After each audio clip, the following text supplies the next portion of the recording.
13 November 2025, Cakung, Jakarta. Masih bicara soal sejarah. Kalau saya renung-renungkannya, dulu sejarah Indonesia itu bukunya lengkap. Walaupun masih banyak sih sejarah yang tak tertulis ya, atau sejarah yang entah hilang atau dihilangkan, cukup banyak.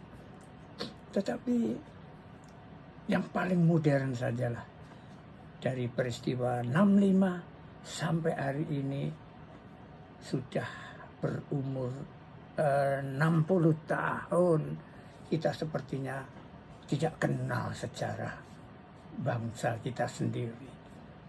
Tokoh-tokohnya atau peristiwa-peristiwanya yang banyak sekali terjadi selama 60 tahun ini. Dan kalau kita mau membaca sejarahnya, hasil penelitian yang benar, yang jujur, yang bersih oleh sejarawan, itu sangat sulit mendapatkannya. Kalaupun ada, generasi ini semakin menjadi generasi yang memang tidak suka baca, maaf ya.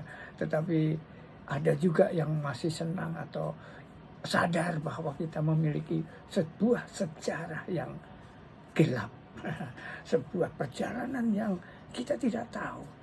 Kalaupun ada, selalu ditulis oleh orang-orang yang memiliki sejarah itu sendiri. Banyak sekali buku-buku biografi yang ditulis, biografi masing-masing ditulis, dan itu sebetulnya bagus. Kita juga bisa membaca sejarah orang itu sendiri. Tetapi bagaimana hubungannya dengan kebangsaan, dengan bangsa Indonesia, dengan perjalanan sebuah negeri? Wah, itu memang masih perlu penelitian lebih lanjut.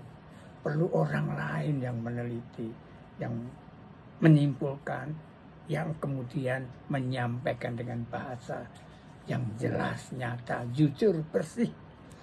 Kita butuh.